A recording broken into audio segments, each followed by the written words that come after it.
Colleen Booth, John DeLorean's secretary during his time at the DeLorean Motor Company, played a pivotal role in the company's turbulent history. Hired in 1974, Colleen found herself at the epicenter of the automotive world's most sensational drama. Her job was not just about managing DeLorean's busy schedule, it also involved navigating the complex and often chaotic atmosphere at DMC. Colleen witnessed the rise and fall of the DeLorean dream as the company endeavored to produce the iconic stainless steel sports car that would forever bear John DeLorean's name. During her tenure, she saw the factory in Northern Ireland come to life with its futuristic design and cutting-edge manufacturing techniques.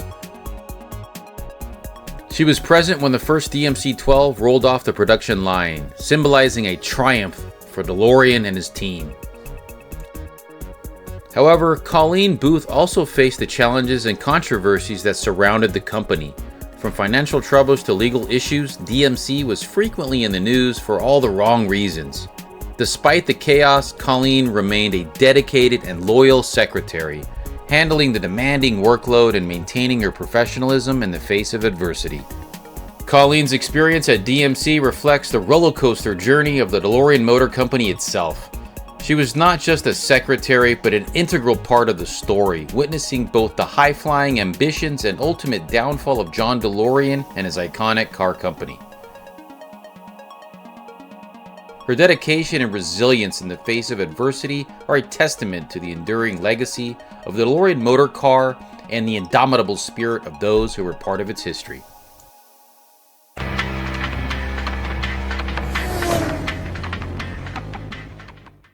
So I started working for Mr. DeLorean in 1974, and I answered an ad in the Birmingham, Michigan, eccentric they were looking for a part-time person. And I had been working full-time, but my husband and I were trying to have a baby and nothing was happening. So the doctor said, just, if you can, just quit your job for a while and see if that helps you. Well, it didn't. So about 6 months later, I thought, this is ridiculous. I can't just be sitting here at home. I want to participate in our finances, blah, blah, blah. So I saw this ad in the paper and I went up, called them in the afternoon, and they said, come on in. And I went in and I interviewed with a guy by the name of Bob McLean, who was a design guy from Chevrolet originally.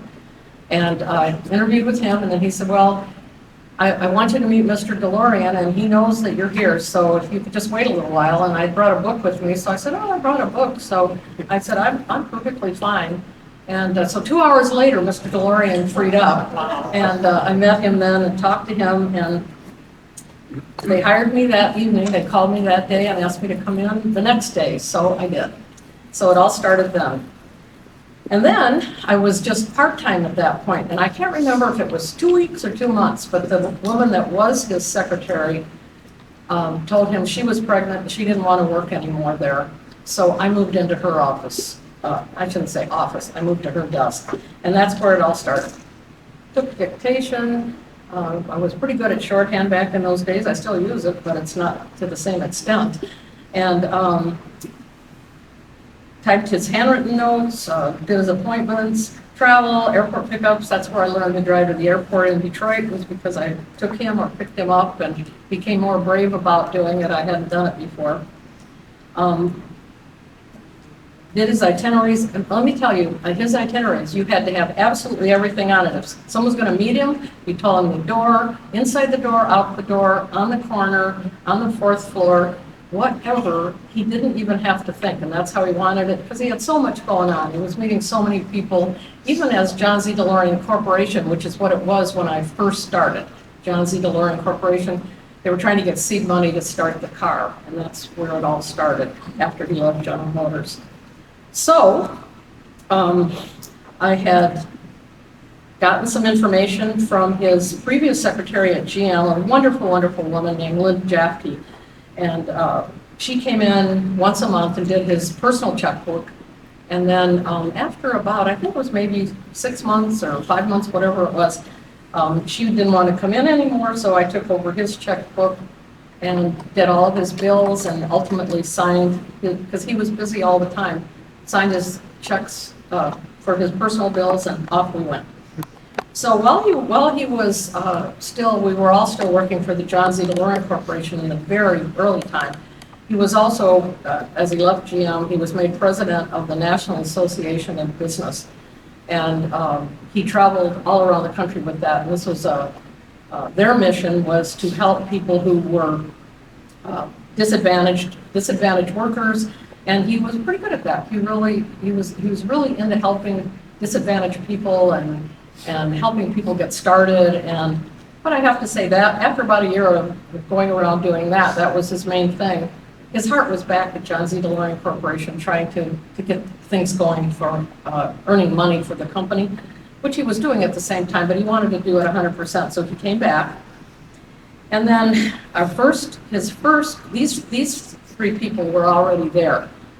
He had the largest office down at this end. And then there was Bob McLean, this designer guy that I interviewed with. And then there was a guy named David Wood. He was a marketing guy. And then there was an engineering guy named Chauncey Dirks. And ultimately what happened is that Bob McLean stayed for quite a long time. David Wood left, and Bob Dewey joined the company in 1976. And he was the finance guy. And then Bill joined actually in October of '74. So it's a little out of circuit here, but that's how it worked out. There was another young guy that worked for us named Mike Withers. I don't know if that would be a good person for DCS to get in. That would be a good guy to get in touch with, because he was a wonderful young guy, and he did all the running here, there, everywhere. If somebody needed something, they called Mike. If somebody needed something big, they called Mike. If somebody needed something small, they called Mike. Just one of those guys that did a little of everything. He'd be really interesting. So some of you wanted to know about what the size of the office was in Bloomfield Hills, and when I was in New York, what was the New York office like? Bloomfield, I have no conception of 600 feet versus 1,200 square feet. I don't. But I found it in a book that the Bloomfield Hills office was 1,800 square feet. There was John's office, I should say Mr. DeLorean's office, and then there was other three offices. And then there was a workroom that had a Xerox machine and whole lots of reference books, etc. Mike Withers did not have an office. He was lucky to have a desk in this all-purpose room. But there was no bathrooms inside of the office. We went down the hallway. There was no cafeteria in the building, so when we had lunch or whatever, it was either catered in if there were meetings, or we went out for lunch. The John Z. DeLorean Corporation did contract work to start with the seed money. The Shasta division of W.R. Grace, they wanted to build a fuel-efficient motorhome. That was the first one that I knew of. Then Allstate Insurance Company wanted him to help develop a safety car, and that's where you sometimes see DSV, DeLorean Safety Vehicle, and that started out with the contract with Allstate. Then Renault wanted to put a new car into the American market, so he consulted with them for a while. James Ryder had him do some contract work. Mr. DeLorean even incorporated a company called Ryder DeLorean, and not much came of it, and I really don't remember what it was all about, but there was always something going on. Talk about this Ryder DeLorean contract, I can't remember what it was. Then a guy named Ray Prusing, who was with GM overseas, got him involved in consulting on an articulated bus in Saudi Arabia. Now, that was long before Saudi Arabia hit all the news, et cetera, these past few years that we've all been accustomed to. But anyway, and there were a few other ones, and I don't remember them, to tell you the truth. So the lunches that he had, when we had people coming in, which people were always coming in, we either catered them in, or he took them generally to the Bloomfield Hills Country Club, or there were two restaurants very close to us. One was called the Fox and Hounds, which had been there for ages, and the other one's the Kingsley Inn. And they're both gone. Kingsley Inn's building is still there, but it's now a DoubleTree Inn. And the Fox and Hounds, the whole thing was demolished, and there's a new business center there. So they were good restaurants. His closest friends when I was working for him in the beginning were a man named Roy Belknap, who was a stockbroker, and John Noonan was his attorney, and they've been friends for a long, long time. He had 3 different homes when I was working for him. One was a house on Lone Pine Hill. The second one was on Lassa Road. It was an English tutor. And then when things started getting to the point where he was traveling back and forth to New York so much, they consolidated everything and went into a condo. So he and Christina lived in a condo at that time. They had a maid and a handyman who'd been with them for years, had been with him for years, and they still continue to work for him until he actually closed everything down in Michigan and went to New York. Let's see. He also owned an avocado ranch in California called Palma Valley. He owned a Pine Creek Ranch in Idaho, which was a cattle ranch. And there was a lot of conflict about all that, and it's in the news, and you can read it in the book, whatever that is. I don't really even remember that because it was out of the office. I just knew when he was going there.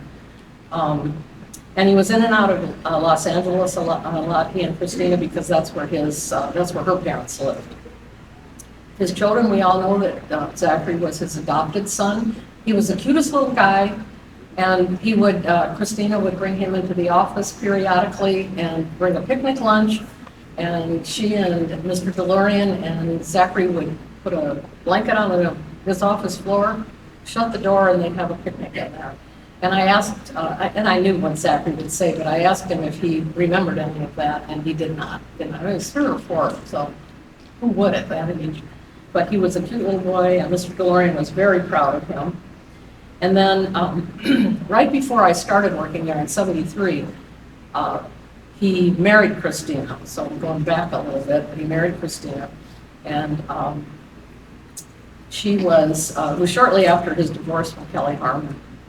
She was beautiful, she was vivacious, she was earthy, she was very flirty, and she was a lot of fun. She was somebody that was assured of herself, and when she came into the office, she was always nice, she was happy, she was bubbly, and we were all glad to see her. She was a model. She was Max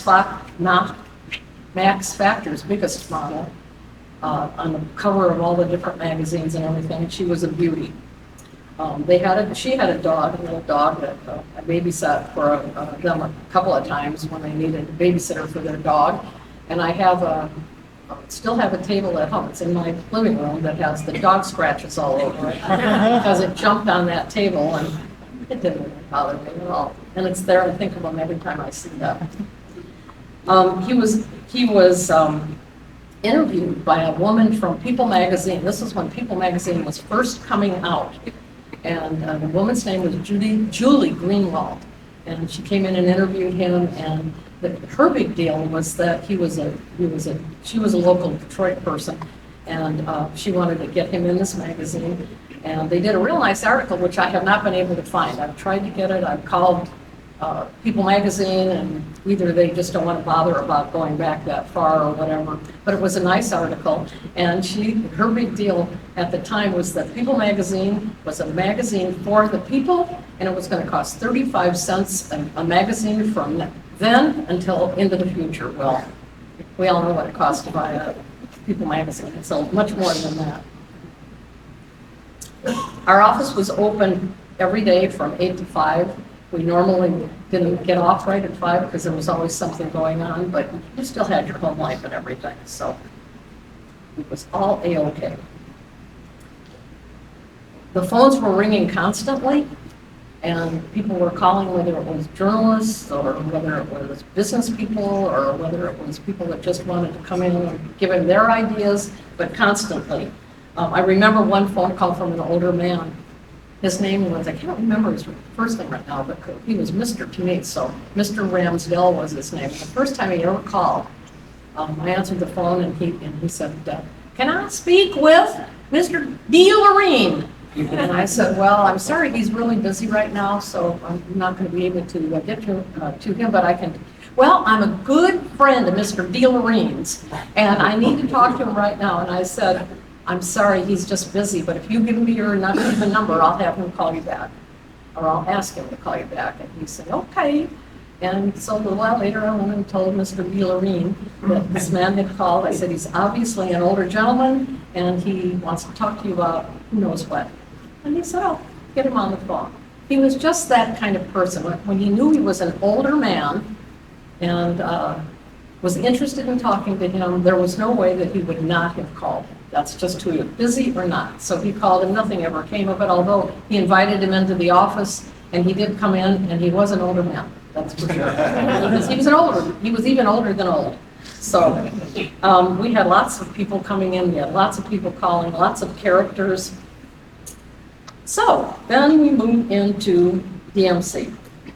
And like I said, it was Bob McLean was there for a while, and I don't remember when he left, but Bob Dewey came in '76, and he took over all the finances. Bob was a really straight-laced, serious person. Didn't really smile a lot. He was totally how you would think a money guy would be. Always sitting, working this, working that. Then Bill came in October of '74, so he was there long before Bob Dewey came in. And Bill was just the nicest guy. He was the former Pontiac assistant chief engineer, worked for Bill and had for several years, and very serious about the success of this car. He traveled, and I just saw on this film that I watched this morning, he traveled back, and I knew he traveled back and forth to Italy and Paris and et cetera.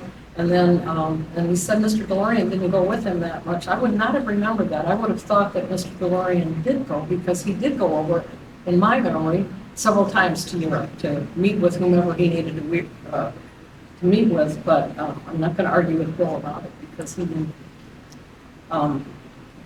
He was very serious about it. He loved Giorgetto Giugiaro. He thought he was such a wonderful designer and was so pleased to be working with him. He just couldn't say enough about him.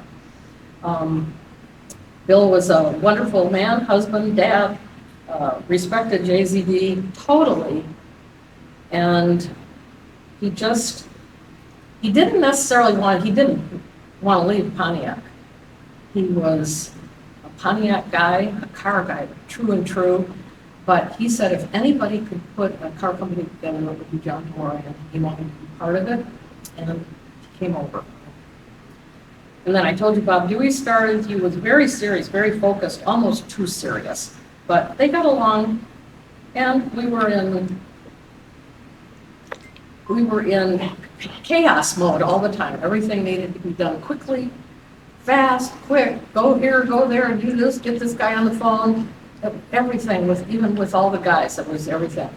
So Mr. DeLorean used to, when he didn't dictate, he would write his letters out on this 8x14 lined yellow paper. And so one day he comes out to my desk and he says, get this memo typed up right away. Quick, right now, do it real quick and get it out to everybody, put it on their desk, and I want to talk to everybody. So I typed this thing out. This is in the days of electric typewriters. So I get it all typed up. I'm pretty sure we had a Xerox machine then. So I didn't have to make carbon copies as we always have to. But so I typed it up quickly, thought I proofread it. And all of a sudden I hear Mr. DeLorean start laughing. And then I heard Bob McLean start laughing, and Bob Dewey and Bill Collins. So I knew there was something that I had done. So I get out my copy, and then all of them come out of their office. Well, he always used the words to them that we have to get our ducks in a row.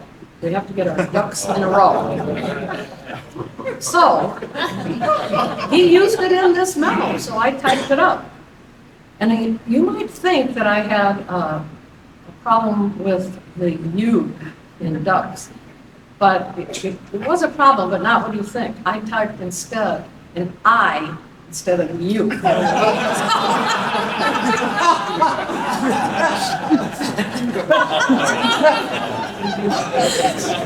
In retrospect, it really is funny. But they teased me the rest of that day. So finally, I was 28 years old, 29, and I said, they couldn't, Mr. DeLorean did not, but the rest of them were laughing the whole day, oh, Colleen this and Colleen that, blah, blah, blah. And so I finally got up the courage and I said, okay, you guys, if I hear any more about that, I just want you to know that I'm going to, in my mind, I'm going to picture all three of you up there in a row. They never said another thing. They never said another thing. That was fun.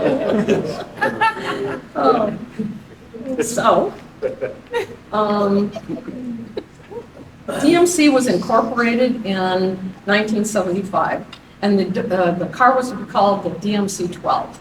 And the 12 was because it was going to be marketed for $12,000. Well, we all know that didn't quite happen, you know. Again, we had potential investors coming in and out of the office, friends from high places and low places. Bill Lyric one time flew in his personal plane. I got to drive him to the airport out in Pontiac, which is now called the Pontiac International. Isn't everything an international airport these days? And I even got to go on his own plane. That was pretty exciting.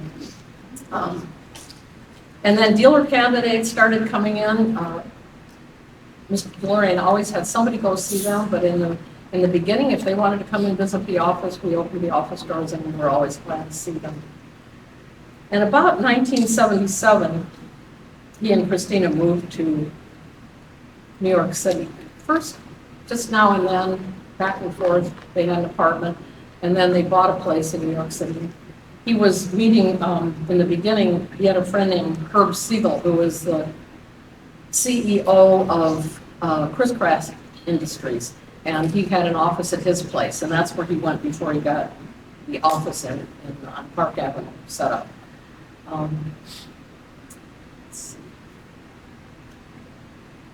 The office in Park Avenue was a beautiful office. It was at the corner of Ketty Corner from the Waldorf Astoria, so right in the heart of Manhattan. It was a great, great place to be. We were on the 43rd floor. It had previously been occupied by Xerox Corporation, and we had half of the 43rd floor.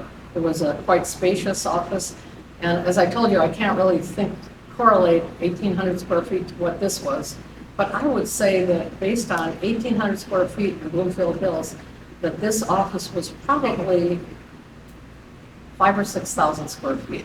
It was a good-sized office. Huge, again, for those of you who were interested in the looks of the offices, it had a huge reception area with a big desk and a girl that made look like she was very small sitting behind it, who greeted everybody who came in. And then you went around for either side, and there was an admin's position over here and an admin position over here, and just a mingling area in the center. And then there were offices starting in the corner back here all the way down, smaller offices. Then Mr. DeLorean's was on the corner over here, and it had windows on this side and this side, so you could see down on Manhattan. It's a beautiful, beautiful site. And then Gene Cafiro, when he came in, he had the office next to him. And it was a beautiful office. It was a beautiful office. When I first was going in, at his invitation, you know, can you come in and help? We're going to be hiring people. And he asked me, or he told me that I would be staying at the Waldorf at first because it was so close and I wouldn't have to worry about walking far and getting cabs and all that sort of thing. So I stayed at the Waldorf for a little while. And then for those of us who were going in on a regular basis, they negotiated some sort of a rate at a hotel called the Beverly Hotel, which was catty corner at the back end of the Waldorf, so we could stay there. And that meant that you didn't have to carry your suitcase back. And so I'd fly in on Monday and fly back on Fridays, sometimes Saturday, but mostly Fridays. I didn't have to take all my clothes and everything leaving. It was very, very, very convenient. And there were probably 4 of us that did that. We worked long hours every day. The office was open at 8. We were all there earlier because we wanted to be. We worked at 7 or 8 at night, and then we, a lot of times, just go grab a bite to eat and then go to bed and start all over again the next day. And everything, again, it was hurry, hurry, hurry, hurry all the time. It was a spectacular time for me to be able to travel to this wonderful city. Beautiful, beautiful city, and I will forever be glad to him for that. I sat right outside of his office at first, and then they partitioned an area in Gene Cafiro's office at the back of his office, and I sat in the front. They put a desk for me in there, and Mr. Cafiro's secretary sat behind me. We got to be good friends, help each other out, and all that stuff. Still continued to do everything, dinner reservations, all of his correspondence, travel arrangements, which by this time had increased 100-fold. He was always traveling. Okay, then, so that kind of the way it went until '79, when they had the first NAVA convention, and we showed the car there publicly, really for the first time, big deal. And I went to that one. I went to the one in 1980 in New Orleans, and then in 1981 there was one in Los Angeles. I did not go to that one. By that time, C.R. Brown was the head of marketing, and his secretary, they were in California. They took care of all of that one. I don't really remember why I didn't go, unless it was just they were doing it all out there and it really wasn't needed. I mean, I probably could have gone, but I just don't remember. I just really don't remember. But, yeah, C.R. Brown, he had a very, very good secretary, very detail-oriented, and she did a lot of things out there. So now at least this is my story from when I spoke in 2016. So really, history hasn't changed, so I'm using those same notes.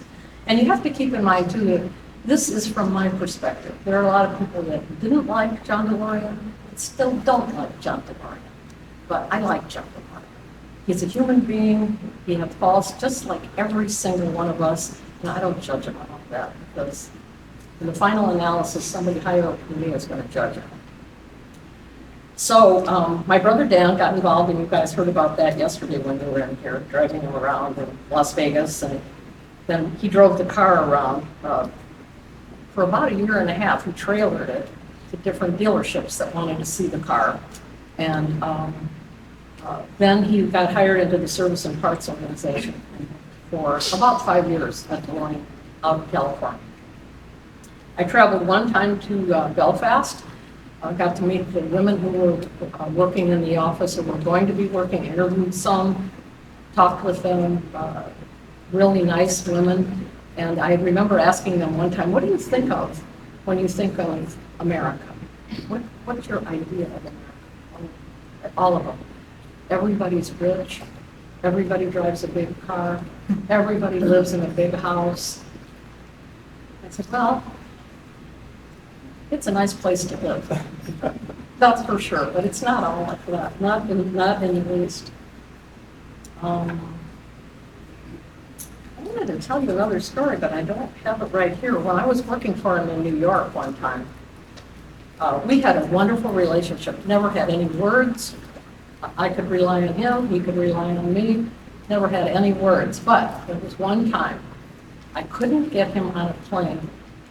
He wanted to go out to get bought this company called Logan Manufacturing, a snow grooming thing. Why he ever did this exclusively to me, but maybe all you guys know. But he wanted to go out there, he wanted to get on it. It was all American Airlines at this time. I could not get him on that plane that he wanted. I don't remember if I couldn't get him on a plane or if I couldn't get him in first class. God forbid he should be in coach. It's just the way it was. But being his secretary, I had access to the secretaries of the presidents of so many companies. Wow. But if I needed help, it wasn't all me. It was the fact that I could call somebody and ask for help. And I called the secretary to the president of American Airlines, and I said, I'm trying to get Mr. DeLorean, let's say it was first class, because it very well could have been that. I can't get him on that flight. And I said, is there anything you can help me to get him in first class? And she said, well, let me check. And she came back and she said, Colleen, it was full of VIPs. There's just nothing we can do about it this time. So I hung up the phone and went into his office. Mr. DeLorean, I cannot get you on that first class on that plane. I tried, I called so-and-so's secretary, called the secretary to so-and-so. We just can't do it. And he says like this, he goes, you know, Colleen, some years ago, I was in Los Angeles and I was flying back to New York. And I couldn't get to the airport on time for the plane. And I thought I was going to miss it, and I hoped I wouldn't. They held the plane for me. And you can't get me on first class? I said, well, excuse me. I didn't know that I was working for God Almighty. And he said to me, would you please go back into your office because you're giving me a headache. I said, gladly. And that's the only time we ever really disagreed on that. Where he was not necessarily unkind, but anyway. So then, going along, I told him that I needed to go back to Detroit. I was married, I needed to go back and live my life. And he asked me can't you stay? I'll help get your husband a job in New York City. And I said, I can't do that. I can't do that. I won't do it. So that's when he started interviewing. We had a couple of secretaries that came in, and then he interviewed Marion Vixen. So Marion was not a very friendly person. She was very serious. She really, I think, maybe it's my ego that I think she didn't really want me around. Who would at that point? She wanted to do her own thing with him, and so she wasn't really overly friendly. But he thought that she was cute. Now she was not young, but he thought she was short, a little stocky, and he thought that she was cute, and he loved her accent, and he thought this would be an asset, obviously, with the British government, blah blah blah. Boy, he was kind of wrong about that. But she started working for him, and then he asked me again if I would come. Could I please come back and work in New York? And I said, I just can't do it. I would if I could, but I can't, so I won't. So I stayed there for probably, I'm going to say 3 or 4 months after Marion started. And then she started taking things over herself, and I went back, and he asked me if I wanted to have a job at Composite Technology, which was the company doing the ERM, the research on that. Jeff Seiner worked there. His now wife, Susan Hazenleder, worked there. Very, very capable young girl and young woman, and she worked there. And I have to say that the general manager there and Susan probably were not happy to have John DeLorean's secretary sitting there either, and wondered why I was there, because Jeff, I had nothing to do with Composite Technology. I mean, I could help out when it was necessary, but I didn't have anything to do, actually. But I took care of his personal checkbook for several months. They just sent the stuff back and forth to me, and so that was a help to them and to Marion. Susan was really a nice, very, very capable young girl. So I'm just thinking about, he came in there one day to visit, and his hair had always been dyed black. And so I hadn't seen him for a while. And here he comes with his silver gray hair. I mean, he looked outstanding. He was even more handsome with his hair like that. And I said, oh my gosh, what did you do? And he said, well, I just decided it was time. And I said, well, it looks great. He said, thank you. And it reminds me of looking at the pictures yesterday when I was, and I said, was that really me with this dark hair? Look at this. This is what happens, And you look great. Oh, thank you. I'm one of the lucky ones, I think. After that, I talked with him 3 times a year. He'd call me or I would call him, and we'd just chat and catch up with each other. And then, life goes on, and you stop doing that and all that stuff. So you all know that he died in 2005. I haven't talked to him for quite a while. But I'll tell you what he taught me. First of all, he taught me that there was nothing that you couldn't do if you didn't have the money or the time.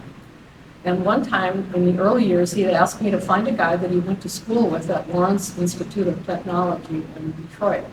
And I tried and tried and tried, and I just could not find that guy. Now, this was long before the internet, and also it was phone calls, and do you know so-and-so? Couldn't find him now.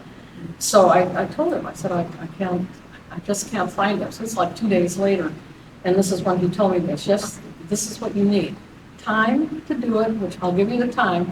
You need the money to spend whatever you need. What was I going to spend? I wasn't hiring the FBI to go out there. So, but that taught me, and we finally found the guy. I don't remember all the circumstances, but we found the guy. And I carried that with me, that when somebody asked me in my future life at work, to do something or whatever, I was able to do it because I used that information from him. And plus, I just learned a lot working for him. Learned lots of different things and had lots of different experiences, and it was absolutely wonderful. So that is the end of that. I had a great working relationship with him. It was a blessing. We had a mutually respectful relationship, except for that one time we never ever had words about anything. And he was good to me. He was good. And I don't mean with gifts and big raises, nothing like that. Christmas time, I got a watch one year, and I think I got a purse another year. Nothing, no big deal. There could never be any collusion thought about anything. Okay, so am I okay on time right now? So I'm going to move on to Bill Collins. Wonderful, wonderful, wonderful man. He was, I saw Nina, his widow, recently. I had gone up into northern Michigan, and that's where she lives, and I called her before I went. It was a Monday, but I called her the week before and said, I'm going to be up there visiting some relatives of my husband's, and could I come and see you? And she was glad to have a visitor, you know what I mean? She was still sad and mourning because it had only been a couple months since Bill had died. But I spent, the celebration of life was going to be the week later. And so as it works out, things always work out. But if I had gone to that celebration of life, which I did go to because it's a long drive to get there, and I just wasn't going to drive back the next week, turn around and drive back the next week. So I spent 4 whole hours with that afternoon when I went and saw her. And so we got a lot of time in to speak about a lot of things. Her family, I asked her what she would like me to say. I said I've been invited here, and I said, I want to know what you would like me to say to these people. And she said, well, if you could just, in plain words, let them know what a good man he was, and how he so wanted to be part of the whole DeLorean thing. Now, it wasn't a happy ending for Bill, but she wasn't talking about the unhappy ending. She was talking about the opportunity and what he and John had done together at Pontiac, and she was happy to talk about it. It was a little hard a couple of times, but Bill was born on April 3rd, 1933, so he's 8 years younger than Mr. DeLorean. He died on March 5th, 23, so it was just less than a month before his 90th birthday. He and Nina were married in 1953. He met her through a friend of Bill's brothers. They had 3 kids. They ranged now from 69 down to 64. Their son, the oldest, lives in the Waterford, Michigan area. Jenny, his youngest daughter, lives in California, and plus they have a home in Northport, Michigan, where Bill and Nina live. And then Jenny, their youngest daughter, she lives in California, but also has a home in Northport. Both of the sisters, Chris and Jenny, have homes in Northport. So he got out of, when he graduated from Lehigh University in Pennsylvania, and took a job with General Motors. He interned, actually, I never knew this, he interned actually at Ford Motor Company when he got out of college for a year. And then he got called into the Army. He went into the Army for 2 years.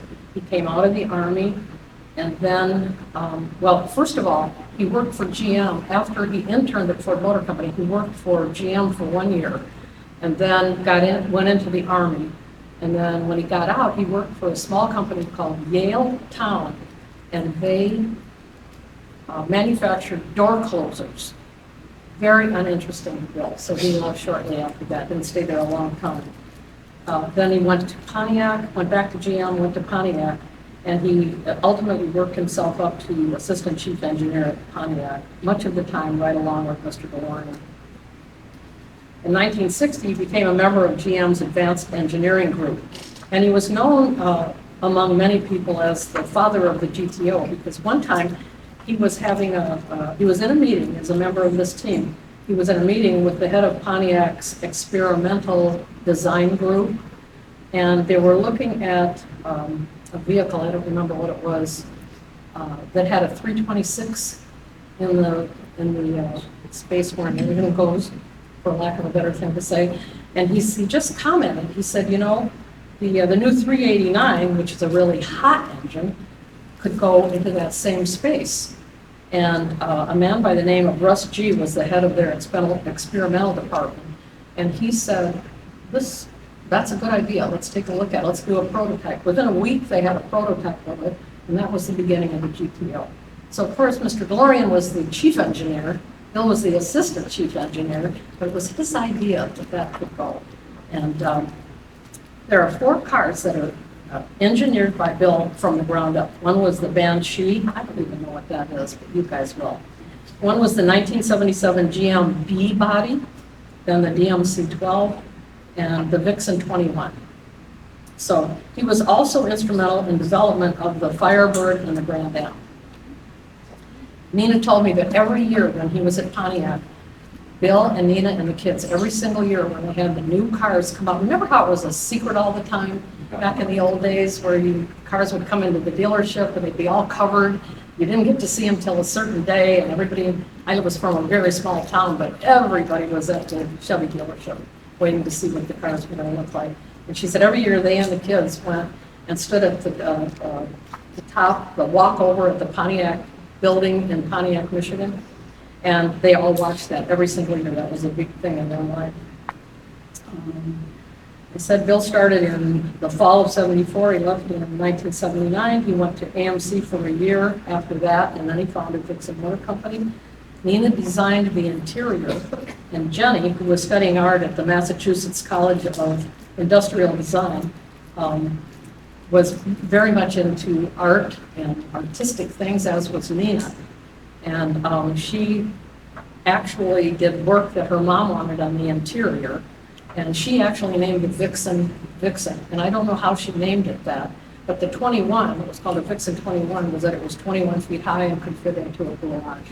For instance, that was a big selling point that Bill wanted, so that people could park it in their garages. The very first Vixen was built in his garage with Nina. The two of them did it together. And then between 1980 and 81, the Vixen plant was built in Pontiac. And it was then introduced in 1986 at the Detroit Auto Show. As time went along, and as we all know, there were money problems and time problems and all of that. And a couple of the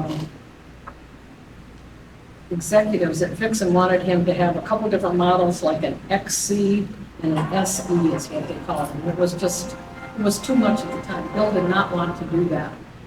He just wanted to stay with their eyes focused on what they had originally planned on doing. And he acquiesced because he said to me one time, he said, maybe they were right. Maybe they were right. Maybe I was just being too stuffy. And so it just didn't work. And production ceased in 1989. He went then to work for Pontiac and others doing consulting work. And then in early 1990, after his retirement, he built, and I got these words out of an article, a lightning-fast 18-foot wooden trimaran, I don't know how you pronounce that, a sailboat. By hand, it was a wooden sailboat, and they all like to sail. They also had, they did trips up into Canada to the North Channel, and they all became very, very good at that. And every one of their sailboats was named Yo, Y-O. And I don't know why. Nina told me that. She told me that, and if I asked why, I just don't remember. So you can imagine him saying Yo, on a sailboat. So Bill's vehicles, when he died, he had 4 or 5. The original Vixen, the very original one, is in the Pontiac Museum in Pontiac, Michigan. Tad, the son, has the DeLorean, and Bill and Nina's Vixen that they traveled all over the country in. Chris, the oldest daughter, has his Cobra, and Jenny has Bill's GTO. And she's an avid GTO owner and takes it around to different shows and talks and all that, and she loves that. She's a very good speaker. And Nina has their 36 Ford convertible, so that's in her garage. To sum it up, Bill was a true car guy. Many of you are that. Most of you are true car people. And so you know where his heart was all the time. He was accomplished. He was humble. I don't think I've ever met such a humble man as Bill Collins. He was a beautiful, beautiful, humble man. And he was a good friend. And as one writer put it, as I was looking for some things to add to this so that I could tell you guys, one writer said that he never allowed the perfect to be the enemy of good. He just went ahead, and the things that it wasn't perfect, we'll work it out, we'll do something else. So he moved forward all the time. He also said that he was glad to have worked in an era and in an arena where one person could make a difference. It didn't have to go to committees and this and that and all of that stuff, you know, like him saying, oh, the 326 fits in, the 389 can fit in that same spot. And look what happened. There's a good article in that I read online this week when I Googled his name to find out some more information to tell you guys. In a magazine called Hemmings Magazine. It was written by Thomas DeMauro, and it's in the 9/23/18 issue. And if you want to read anything good, you know, about him, it's a really, really nice article. And that's it. Thank you, Colleen.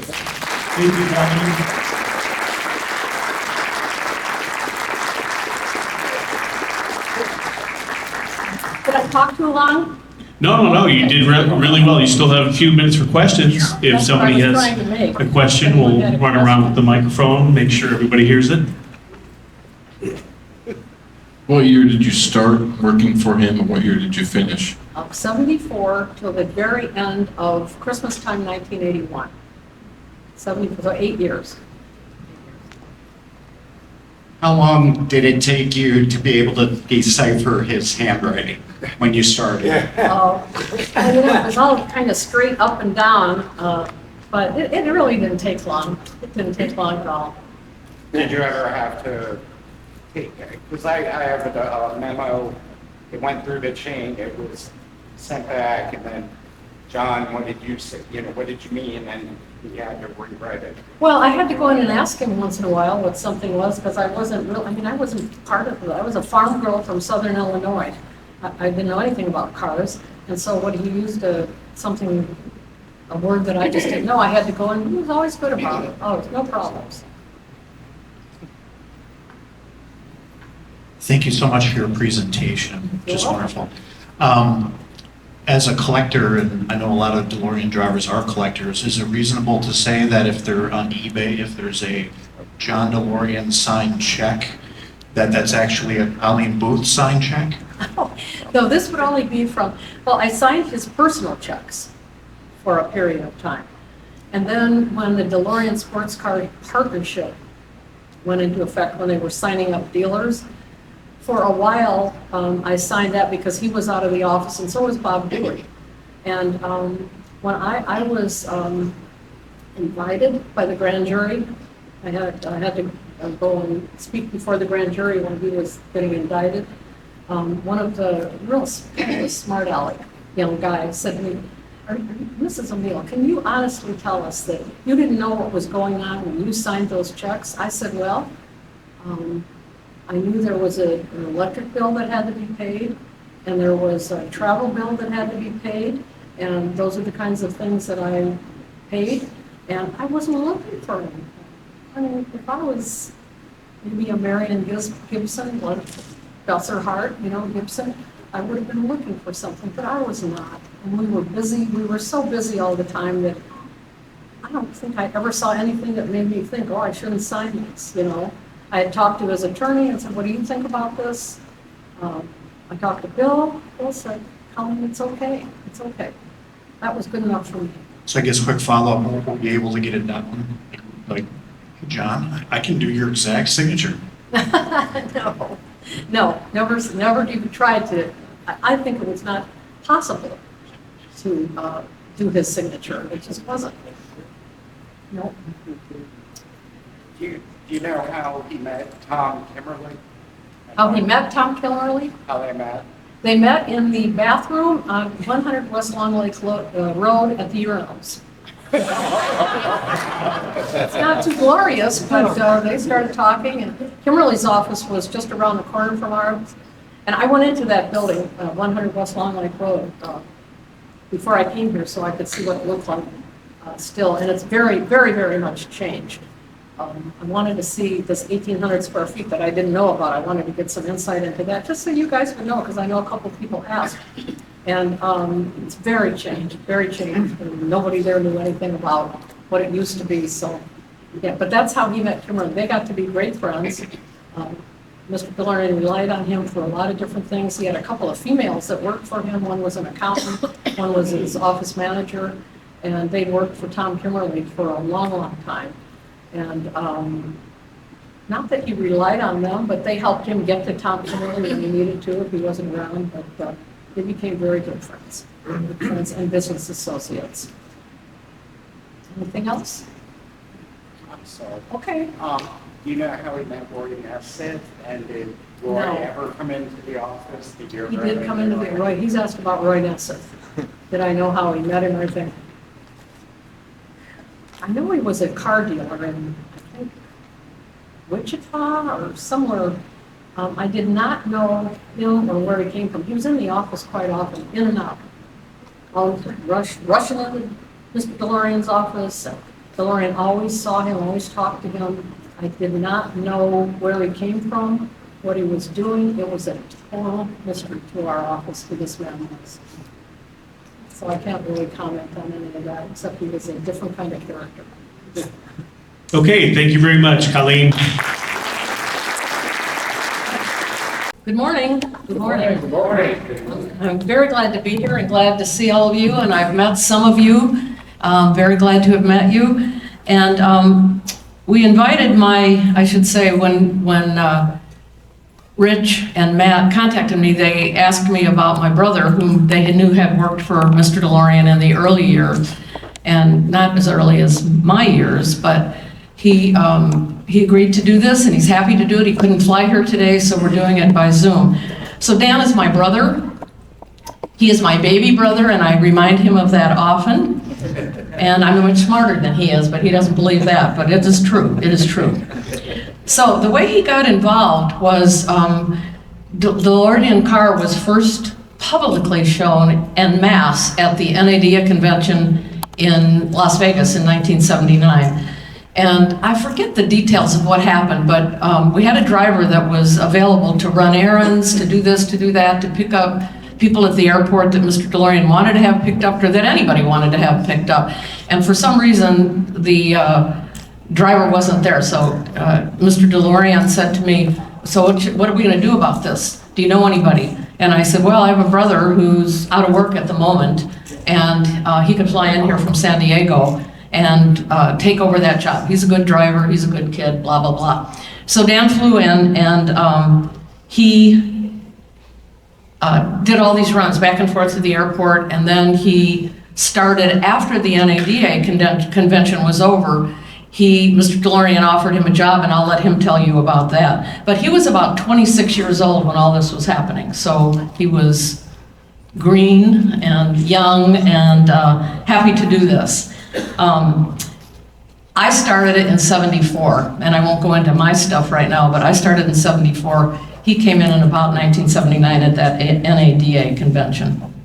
So, Dan, do you remember how familiar you were with John DeLorean and DeLorean Motor Company during this time when you came in? I mean, I'm sure we had talked about it, although I don't remember the conversations, but what do you remember?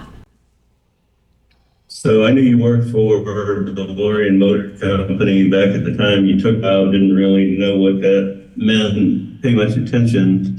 But when you called and asked if I would help, I did what I always do, even though I was a young pup at the time. And I'm curious, you started with him in 1974 or 1874? Real fun. Real fun. Thank you. But I did what I always did, and I went to the library and researched everything I could on who John DeLorean was, what his career was, and was actually quite fascinated because I had no clue whatsoever, what he had done, to then graduate and begin the DeLorean Motor Company. So I actually knew a great deal about him just from that exercise, but had not met him before, obviously. Well, what other kinds of things at the NADA convention did you do besides the airport runs and that, we were all there about a week. So what did you do there? So, airport runs to and from beginning of the conference, convention and into the convention, and in between it was everything from photo shoots, taking John and Christina to various photo shoots and different places, restaurants and so forth. Anything John essentially wanted I was at his beck and call, including the night that I was told that I had to take John and Christina and Johnny Carson and his wife from the Las Vegas Hilton to Caesar's Palace for a dinner, and the times were prearranged. So I got the car ready, was inside with them at the time. We had it staged out front, walked out with he and Carson and the wives, and took him to Caesar's. And just a little bit of a story to let you know what level of senior executive I envisioned myself to be at the time. Took him over, dropped him off in front of Caesar's, went around the line. There were two lines, a taxi line, and then one line over for drivers of, people like John and others in the auto industry. And DeLorean said to me, we think it'll be about 2 hours, just look for us, about that time. But don't leave the property. And I said, fine.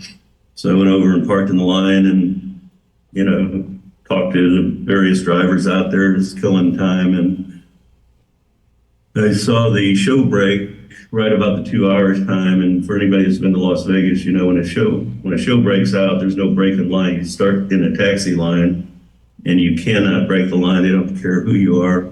But we had a private car, it was a Lincoln Town car. So I saw this group of people, it must have been, I guess, 800 or 900 people come out after a show.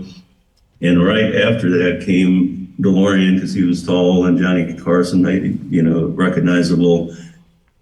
And they waved to me, and I ran over, jumped in the car, and I thought I was being pretty cool because I left the parking lights on. I thought they looked good. But the car went, dead battery. And my life flashed in front of my eyes, thinking, oh my God. And nobody could find a set of jumper cables anyplace. So I had to run over there and I said, battery's dead, I'm trying to get jumper cables. And the look on his face was, not one I wanted to see. So I ran back over, still couldn't get it, had to call AAA, and the last thing I saw was he and Carson and their wives walking down the street, which was not a happy moment. I had to pick him up the next morning at 6 a.m. He and Christina to go out in the desert to do a photo shoot with the car, and it was a long day, and they came walking out, and John completely ignored me, got in the car, and Christina right behind him just chuckled and said, he'll get over it. Don't worry about it. So that was my start to the DeLorean Motor Company before they hired me for real after the convention. Did you feel any additional pressure because I was your sister? Well, that pressure started when I was a child and hasn't ceased yet. But yes, it was a big deal not to have you thought of as anything other than the stellar person you were and are. So yes, there's a lot of pressure in that. I have a list, just so all of you know, I have a list of questions that we prepared so that I would ask the questions that Rich and Matt and them thought you guys would all be interested in. So this is completely unrehearsed. We just got this, Dan just got these questions last night. So there may be a little bit out of order. But Dan, what's the single most vivid memory that you have of working for John DeLorean and DeLorean Motor Company? Well, there's one that I have told over and over throughout my career after that and put into place. So I'm jumping now from the start to really what I walked away with after 4.5 years at the DeLorean Motor Company. And I've employed this with young people all throughout my career, including my son. And that was, DeLorean was a really kind, decent person. You know, the only time I ever saw him with a really sour look on his face was that night at Caesar's Palace. But whenever I did go to different cities and did different things with him, took him different places, he was always one to talk about lessons to be learned, took me to meetings with him. You know, it's like a supercharged internship. And I got to sit in on meetings with luminaries of the auto industry, all the different, from Lee Iacocca to Gene Cafaro, one of the Fords, I can't even remember which one it was. But he would let me sit in and he'd say, park the car, we're going to be in conference room such and such. Come in, there'll be chairs along the wall, sit down and don't open your mouth the entire time, which I was completely offended about, because of course I thought I had something to add, which I didn't. So the one thing that sticks out most is I learned I never lacked confidence for all the wrong reasons in my life. But I had some insecurities about that kind of stuff. But what I learned was I sat in this room and listened to these people and figured out that none of us are the brightest people in the world, but they weren't much different than me. They just had 40 years more experience than I had at the time. And that really helped my confidence immensely and put me in places where I did things I wouldn't have otherwise done. And I recently, a couple of years ago, did that with my son and asked him afterwards, what did you get out of it? And he said, the same thing you told me that you got from Mr. DeLorean. So that's probably the single most impactful thing. In between then and that, there were a lot of different, somewhat hilarious stories and different kinds of stories. And if I can remember them, I'll mention a couple, but I'm going to go by your list of questions, Colleen. Okay. Tell the people what other kinds of things you did when you took the car around to different dealerships to show with it to dealers as he was trying to sign dealerships, and what else you did for him, for the company in those 5 years almost. So after NADA, I got to know the 3 regional vice presidents that were under Dick Brown at the time.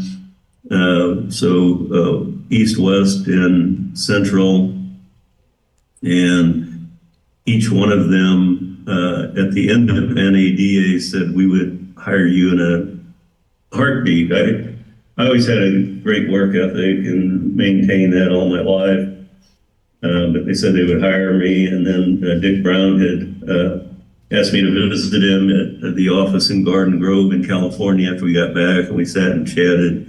And he ultimately offered me a job, and it was to move the DeLorean at the time, it was a beautiful car, but different from the DeLorean that was finally manufactured. But I was to take it all over the country in a trailer that had a 5th wheel in the back of a pickup truck because it made it easier to transport. And we would go to each city, and each of the vice presidents would schedule a hotel and local dealers to come in, and they spend 2 days showing them the car, talking to them, trying to sell them on the franchises that would eventually come about. And through that, I hit every major and some lesser cities throughout the United States, and spent a lot of time seeing the country for a couple of years. So that was my primary job. And in between shows, where we were back in California, you know, I would do whatever they wanted me to do. But when the car came out, I was looking to not just be a runner or a gopher or a driver, so I was looking for a space for me to work, and nobody was really paying attention to parts. We had one fellow that was brought in to do it, but nobody was helping him, so I took it upon myself to learn the parts systems, how it would work, the numbering, the cataloging, and so forth, and became pretty proficient at that. So my time at the end was spent helping to set up the supply chain for parts coming from Ireland. Okay. Let's see. One of the questions says, where did you usually drive John? You didn't drive him on a regular basis, though. It was at that show, and then you drove the car around. So there was no interaction otherwise, unless he came into town, maybe? Yeah, so for John, it was in California when he was there. One time in New York, one time in Michigan, but at all the other NADAs that we attended at the time, and I'm not going to remember all of them, but the first one was 1979 in Las Vegas, and one was 1980 in New Orleans, and I think, but I'm not positive, 81 or 82 was the Los Angeles one. So I saw him intermittently in between time, and he wasn't hard to find anytime because he only wore one outfit, and it was a blue blazer and gray slacks, and I was told he had something like 15 pairs of them lined up, but I never saw him in a suit other than blue blazer and gray pants the entire time that I knew him. And that was one of the questions, how he dressed for meetings, and that's my remembrance as well. So starting in 1974, when I worked for him, he wore suits. He was portrayed in the press and in magazine articles as always wearing blue jeans and shirts, very, very casual. He was not always like that. He dressed that part when he wasn't going anywhere, when no one was going to be in the office, and of course, maybe sometimes he did.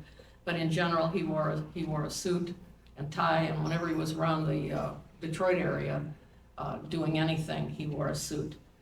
Let's see. When you were driving him, did he talk with you? Did you guys chatter, or did you mostly just drive? And I drove him a lot of times to the airport in Detroit. That's how I learned to drive to the airport, was because of driving him, dropping him off, and then going to pick him up, and et cetera, et cetera. And we chatted, but mostly he was doing paperwork in the back seat. So what was your experience with that? So it was a mix. Sometimes cell phones weren't around yet, but he would do some work in the car. He'd make small talk. I would ask him questions every now and then that I was curious about it.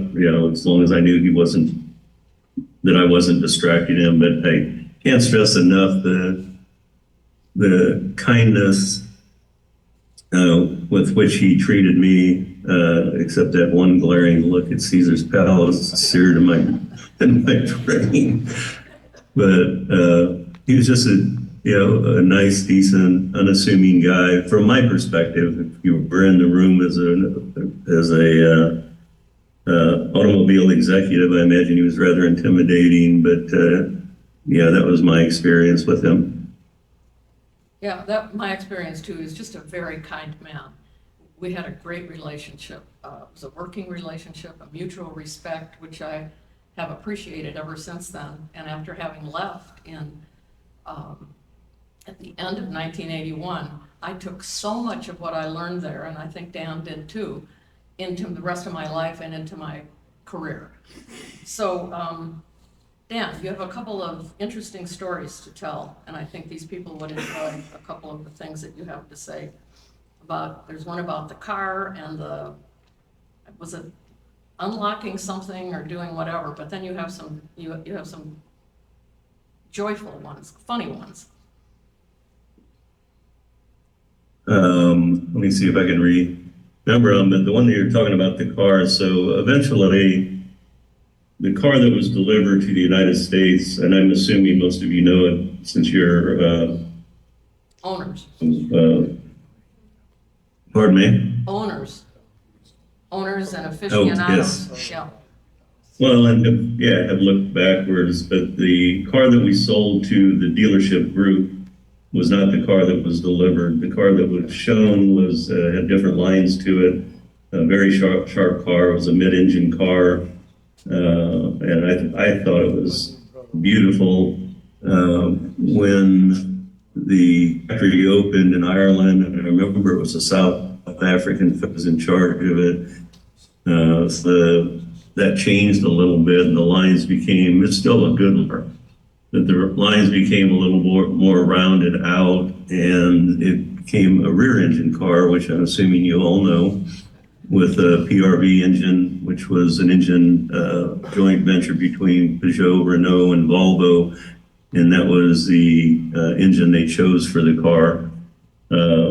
But having gotten to know the car, we had a pool of them at the office, and I had grown into a position where sometimes I was told, take it home for the weekend. Sometimes I may have misunderstood and was told not to take it home for the weekend, and I did anyway. But I had a friend out, an older gentleman from our hometown in Southern Illinois, and he was just an automobile buff, and he loved everything about DeLorean. So I arranged to take him to dinner in Newport Beach, and I took the DeLorean and picked him up. He was just amazed that I could show up in a DeLorean car. This is pre-sale of the car. And we went to dinner, and I was, feeling good about doing this thing. I'm in my mid-20s or a little bit later, 27 or 8, I don't know. Went to dinner, came out afterwards. I put it in valet parking, never gave it a thought. Came out after dinner, and the valet had locked the keys in the car. And I had another one of those, oh my God, moments where my life flashes before my eyes about how do you get out of that. And I remembered from one of the manuals we had put together that, and I'd be interested to know how many, I'll ask for a raise of hands, how many people knew about this part. But I remembered, but had never seen it. Right behind the driver's side wheel well was a switch, and the switch did two things. If you were in a head-on crash, or if the car turned over, it would activate the switch, and it would immediately turn the fuel pump off to avoid fire, obviously, but it would pop the locks open. And I knew about this, but again, I had never seen it done before. And I got the valet to find me. It had to be a single crowbar, just the one single part of it. Couldn't be the 4-way piece because there's no room to put it under there. And I spent 5 minutes or so, it seemed like an hour, beating the back of that wheel well, praying that it would pop the doors open. And sure enough, it worked. I hit it just right on one of the blows, and the door, or the locks came up, and I took the car back and put it where it should have been parked immediately and went home. But I see some nods, so some people obviously knew about it because I see some nods. How many knew about that switch or knows about that switch? Yeah, several. I never heard of it, ever got publicized that way or not. So I'm trying to remember some of the other stories. We had a lot of interesting and fun times. What about the one in building the New company Orleans? literally. Dan, what about the story in New Orleans with the bar setup? Oh, yes, couldn't forget that one. So I had to meet John, Dick Brown, and Eugene Cafiro, who had just come over to DeLorean from the vice chair of Chrysler, in the lobby of the hotel we were staying in. So, whatever I needed to be there for, I don't remember anymore, but So I got there, the three of them came up. They were meeting in the lobby, but I was told to be there. And DeLorean was complaining about, why do I have a full bar, a rolling full bar in my room? I don't even drink. So why would we waste money on that? And he looked at me and said, he said, Dan, just get that out of my room. So I said, okay. And then Dick Brown said, well, yeah, we don't need a bar, so take mine too. And then he said, and Gene Cafaro said, well, same with me, we don't need these bars. And at the time, I remember they were like $800 just to push them in there. And it was an exorbitant amount of money at that time. So, being the dutiful employee that I was, I went to each of their rooms and rolled those bars out up onto the floor I was on and put them in my room, which we then, the staff at DeLorean at the time partook in for the next week and wiped the bars out. I'm sure that's what he meant me to do. I'm not remembering that he said to do that, but anyway, we had a party time at that NADA. Are we okay time-wise, Rich? Time-wise, am I still okay? Yeah. Okay, okay, all right. Anything else? And when did you leave, and why did you leave? So let me go to one other story that just popped in mind. I think I've got the year right, but again, not positive. In 1981, NADA in Los Angeles turned out to be a pretty cool show, and they had built a ramp for the DeLorean to be showcased on, and the ramp was pointed down, and I can't do it from here, but kind of curved to show, going around the curve, but it was a ramp that you had to put the car up on. It was being built, the day before, the whole setup for the show. And we were at sometime between 2 and 3 o'clock in the morning finishing up. And the last thing that had to be done was to back the car up onto that ramp, and park it, lock it down so it was not going to go anywhere for show. But nobody would get up and do it out of the crew that was working there. And I was part of the crew, and we're all exhausted and tired, and nobody could make a decision on who was going to do what. So I finally said, I'll back it up there. And you had to go over a little bump, so you had to get a little bit of runway on it and then stop immediately, or you'd go off the back end. And I was just dumb enough at the time to say, I'll do it, don't worry about it. And they all stood and watched me, and I came literally within a couple of inches of going off the back end of that thing. But I was tired and wanted to get to bed and thought it was worth the risk. So anyway. But it worked. It worked. But anyway, we, it was a good, interesting time. There were, I want to say, 4 or 5 people in the California office when I arrived there, which was the fall of 79, or summer or fall, I don't remember. And left 4.5 years later, and we had a full office building that was, a block long and a block wide with, I don't know how many employees, 100 plus employees at the time.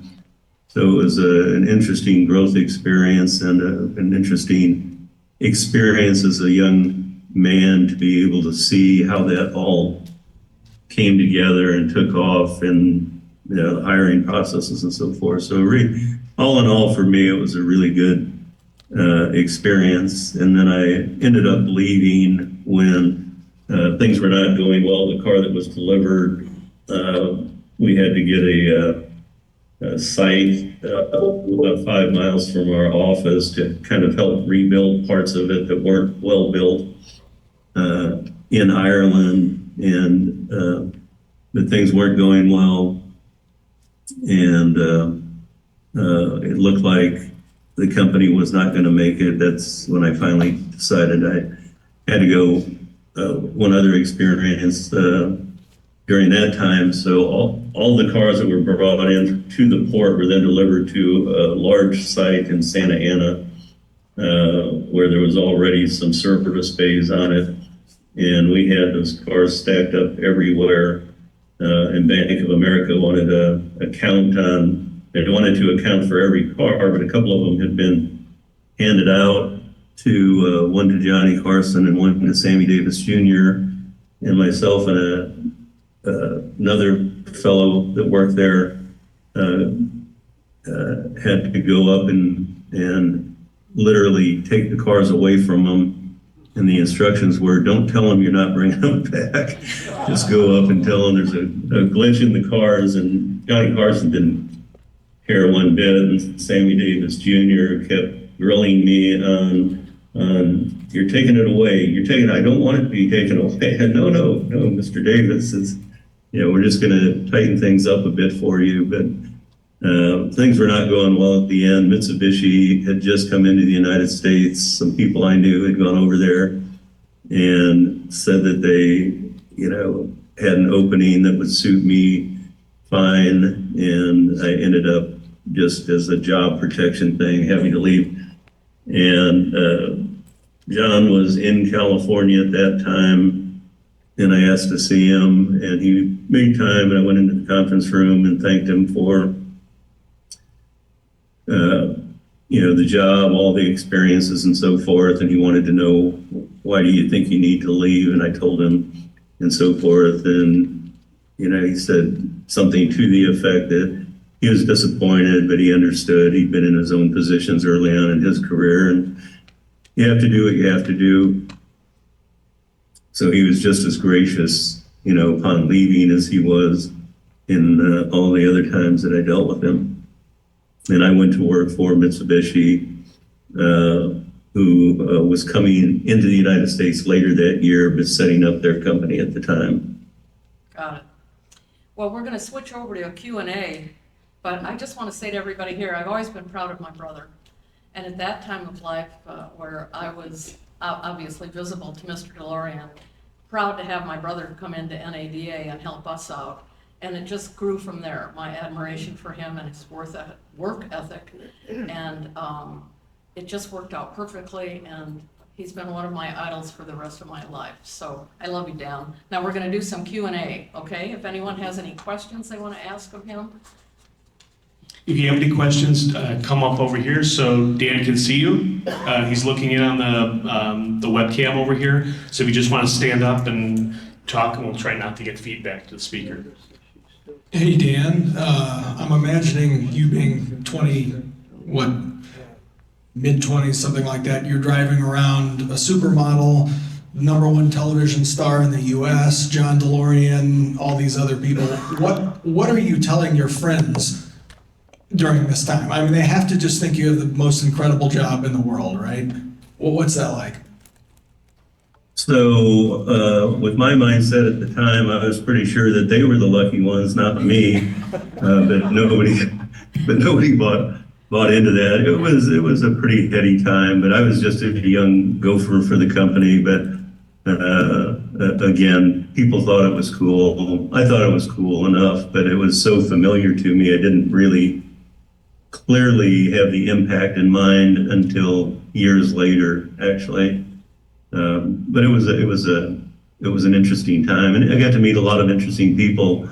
I ended up with J.D. Powers in the car with DeLorean, and I had never even heard of J.D. Powers, and they were talking about what he was doing with his company, and it was in its infancy. And I think I don't remember, seemed like he was 5 years at the time and not getting a lot of traction, but look at J.D. Powers today. So lots of different people, that I got to meet that are memorable. And yes, I used it where I could. In fact, I was single during that time. So when it was okay for me to take the car, I was at bars in Newport Beach with that car every Friday and Saturday night, and people trying to guess. They thought it was a kit car because nobody had ever seen it before. But it was a good time, good experiences. And what Dan was saying, I agree with also, but the thing of it is that we were so busy. every day. You worked your butt off, and as he was doing, so you didn't have a lot of time to really sit and think about it and make a diary and do notes, because all you did was go home and go to bed, except for Dan's Friday and Saturday nights in Newport Beach. I was in Detroit. We don't do this in Detroit, so anyway. I was toasting her. Thank you. Any other questions? Yeah, just a second, Dan.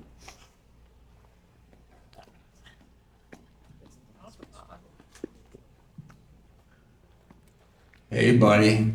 42 years, a blast from the past. You remember who this is? Jeff Seiner. Oh my God. What are you doing? Hi, buddy. I thought I had to come up here to say hello. It's great to hear your stories and to be part of this great group that I'm associated with. Well, you can tell them all about the parties at the beach house. Well, that was my question. Is that party still going on? Yeah, I believe it is. All right, but hey, I just wanted to say hello and great to see you, man. Take care. Really good to see you. Thanks, Jeff. Let's hear about the beach house.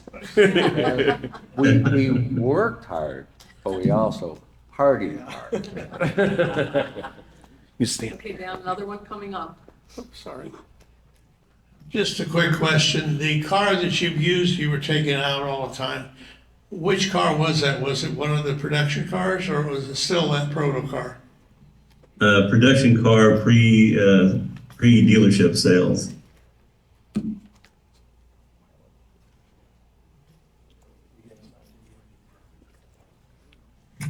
Hey, Dad.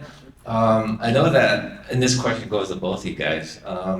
Around the time of your guys' experience with them, the Hedges and Pennebaker documentary crew was there. Did you guys have any experiences with them or any anecdotes that you care to share, if you did? I did not, Colleen. Nor did I.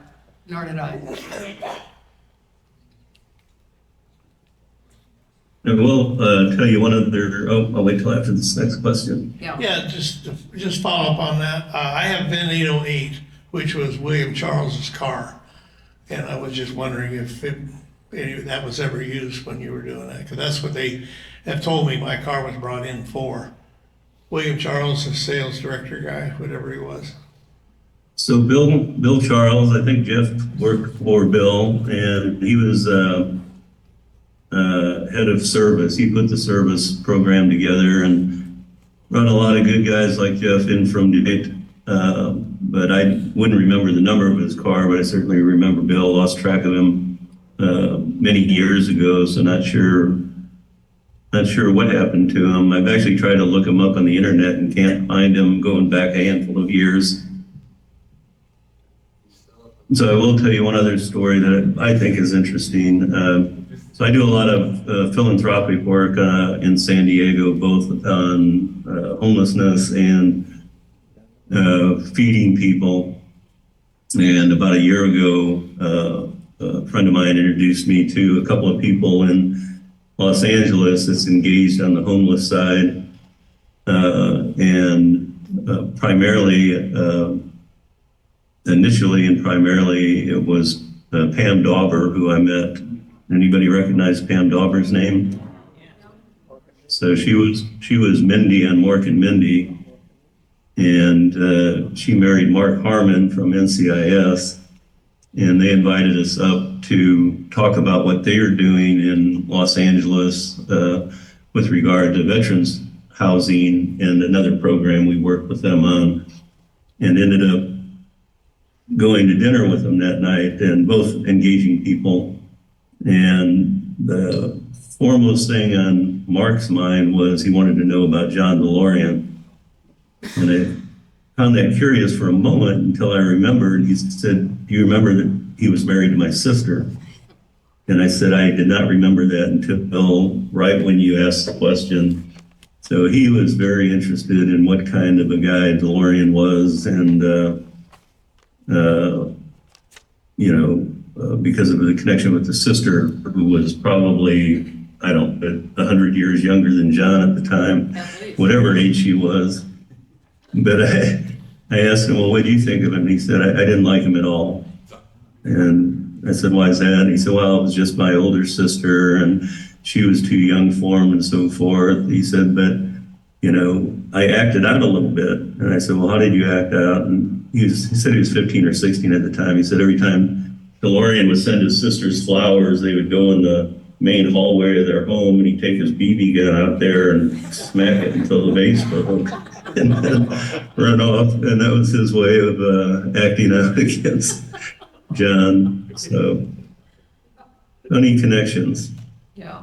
Anything else? Here's one more question coming up, Dan. Bill, are we okay on time? We're Yeah, getting maybe closer. one or two questions. Okay, one or two questions more, Dan. Hey, Dan. Hi, Colleen. Thank you so much. My name is John. I just wanted to ask, and this is a little bit of a follow-up to what you just said, but there's so many people who have so many different experiences with John DeLorean. Mostly positive, some not so positive.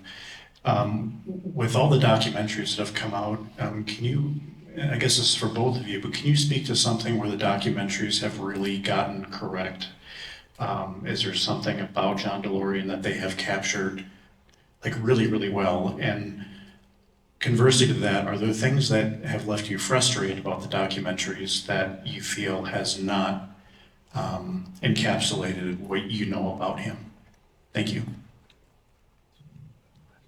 So interestingly enough, I read the book on DeLorean years ago when it came out. I found that of interest.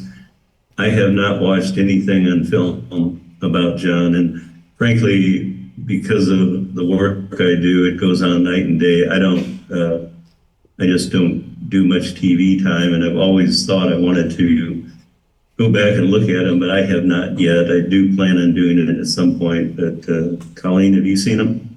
I've seen a couple of them, but from the standpoint of talking with anybody, I made up my mind in the very beginning when this was all ended that I was not going to speak to anyone because I worked so closely with him. And I did not want to say anything that could be and probably would be misconstrued. I had no desire to talk with anybody, and I didn't. And this is the first time this group, all of you, that I decided that it was okay to do this. And who helped me make my decision about that was Bill Collins, whom you all know was the chief engineer in the beginning. Wonderful, wonderful man. And I called him up and I said I had been contacted by DCS and I said, what do you think about this group? It might be a fun thing to do and just lots of memories. And he just said that everybody is stellar and you can trust them and you can go to them and you can talk. And the first time and the only other time that I did was in 2016 in Springfield, Illinois. But the other thing that always not upset me, but it just made me shake my head, and it goes on today in the news with everybody, is that the news mostly picks out the bad stuff that they want to talk about. And we all are aware of that. I didn't want to participate in that. I really cannot remember reading an article that talked about his kindness and his generosity. And he was difficult to work for because he was on a mission, and we all knew that. We were on that same mission, and we didn't waste time. If we had something to do, we did it. We knew that he expected, when he asked you to do something, that he expected you to do it. And if you couldn't, you would go to him and tell him so he could either tell you how to do it or give you some hints or decide, well, it's not so important right now. But he was a good person to work for, and you could learn a lot, as I said, and I'm sure Dan, if he said it, I already forgot, Dan, sorry. But it helped us both in our lives going forward. And that's all I can say. Yes? I have a question for you. Okay, a question for me, Dan. Okay, can we save that for Colleen's talk then? Oh, yeah, because I'll be talking tomorrow at 11.